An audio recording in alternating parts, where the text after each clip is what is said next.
Monumental Pillars.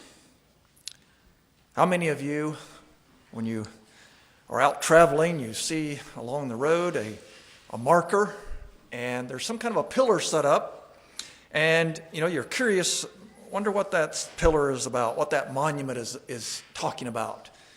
And if you have time and you're really curious, you stop and look and read, and you learn a little bit of history, learn a little bit about what happened here somewhere in the past.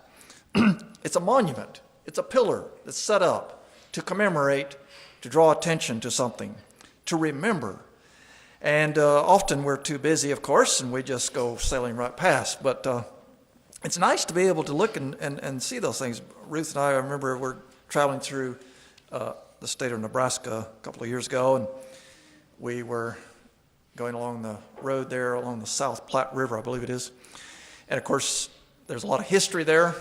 A lot of the settlers going to the west traveled through that area, followed the Platte River up through Nebraska and then on into Wyoming.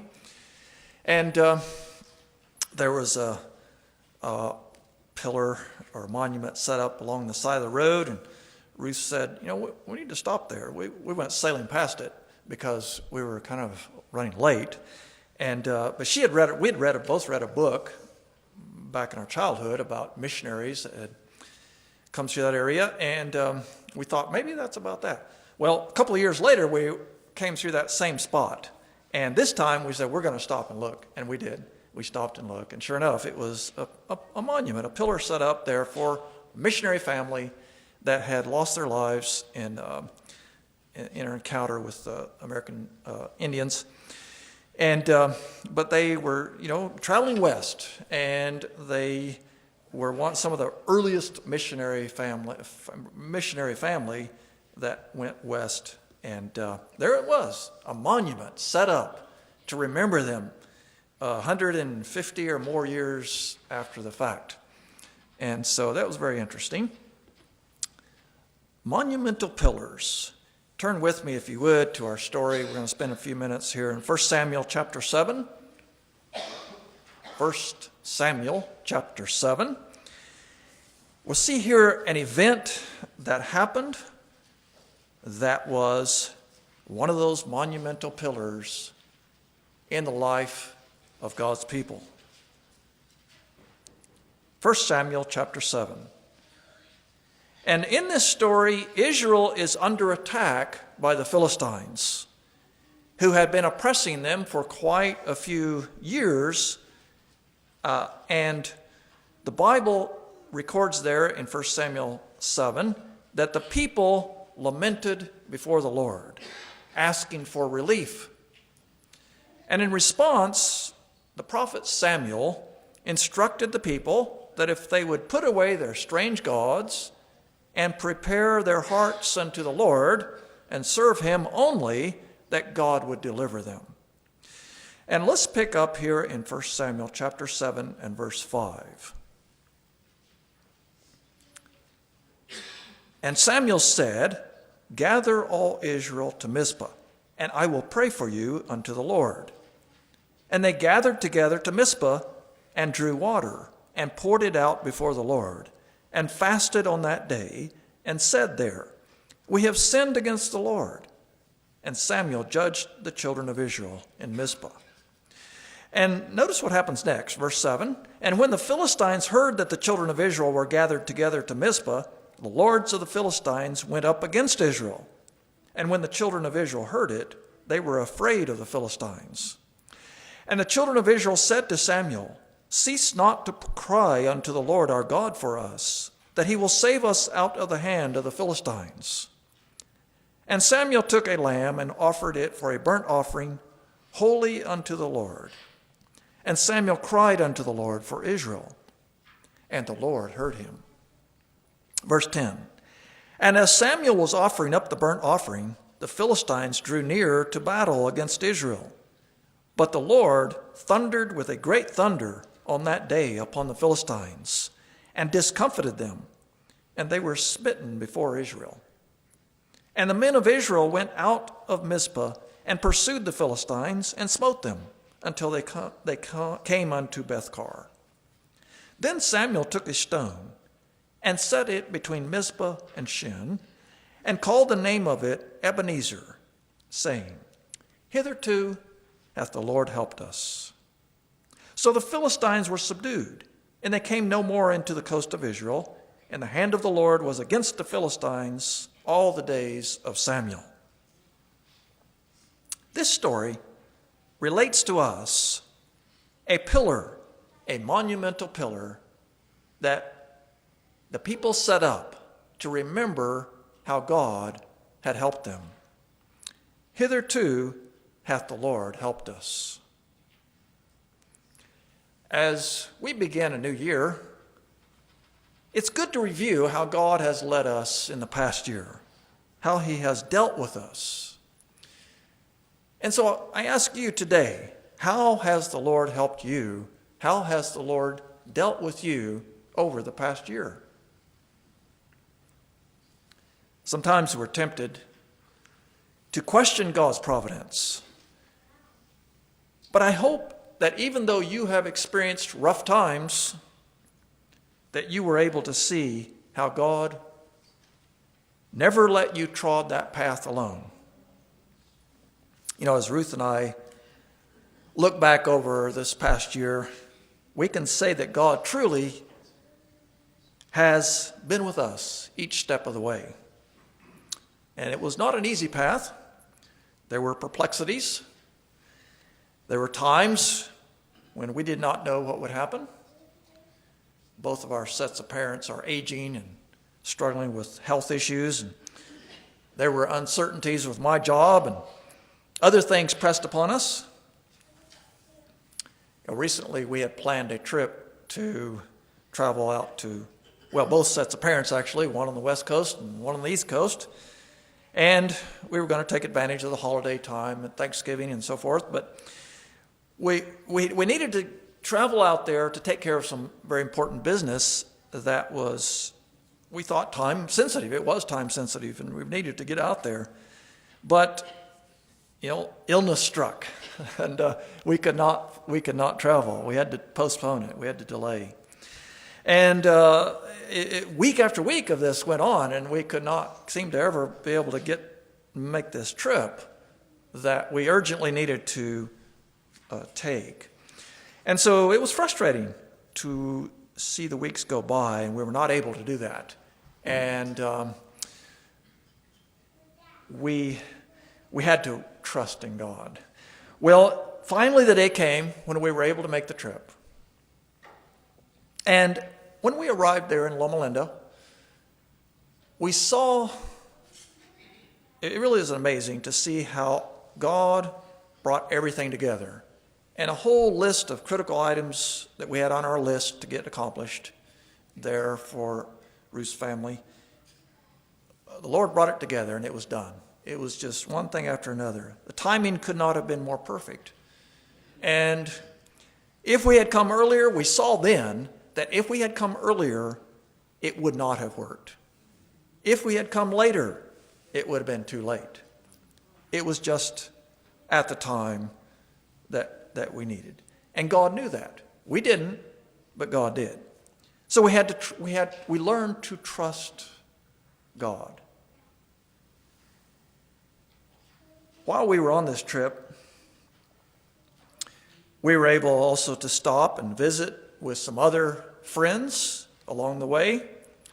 And we were able to God used us to be a blessing to them.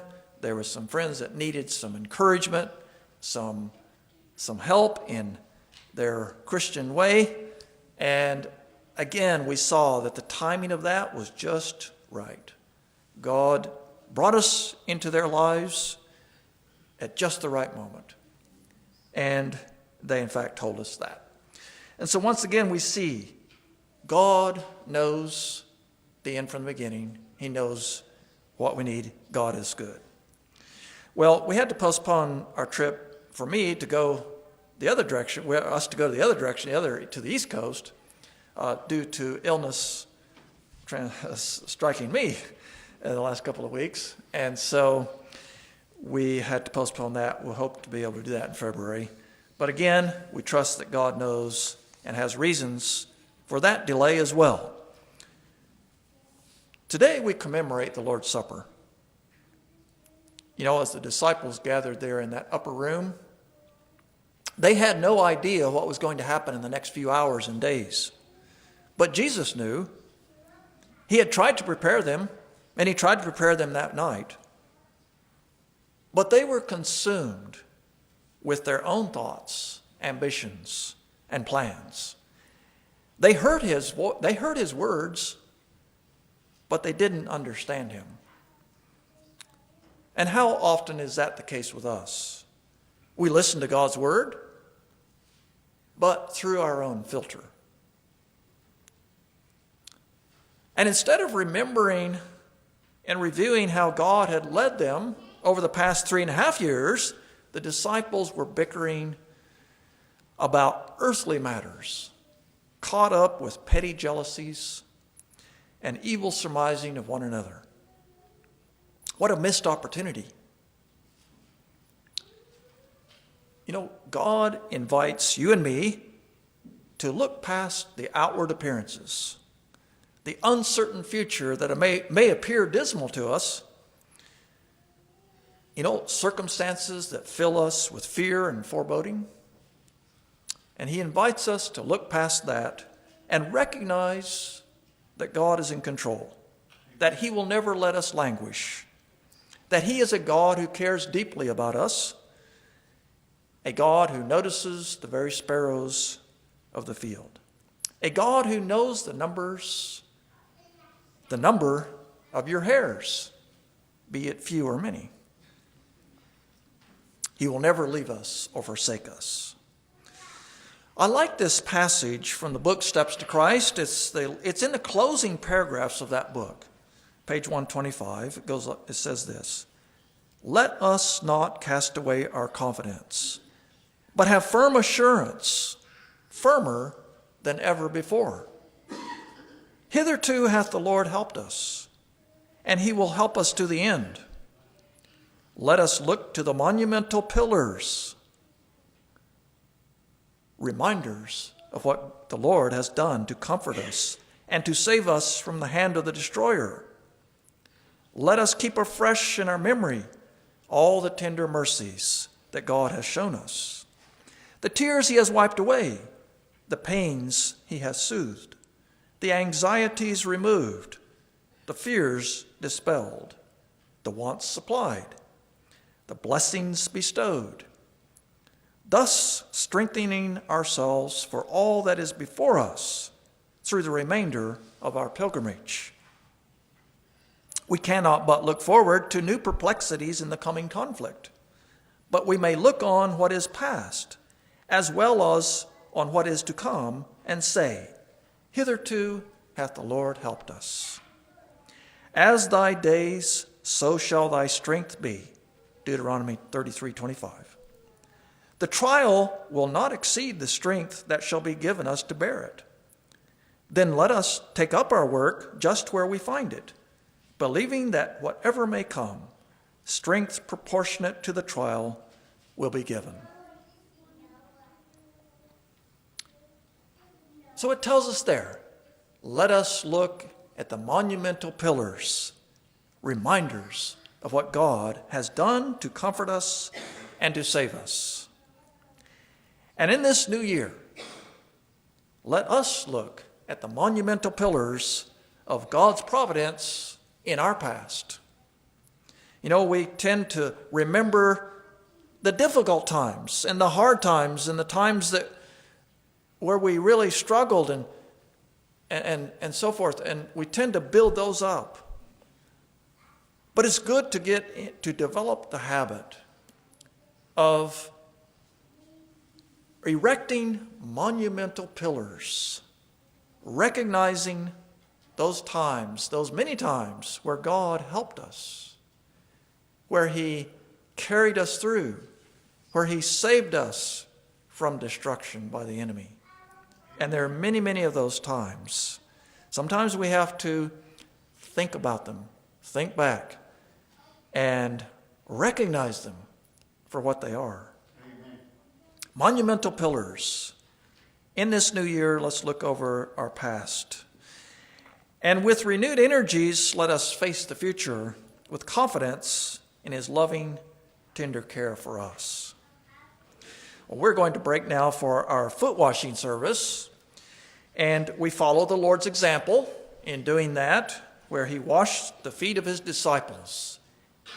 And he told his disciples, he told all his followers, happy are ye if you do this. And so we're going to do that. It prepares our hearts in penitence and humility. It prepares our hearts to receive the communion together. The communion meaning to be one, to be in harmony with one another. And this is a time to put away the differences we have with one another and with God. And so invite you to participate if you would like. If you would rather just observe, you're welcome to do so.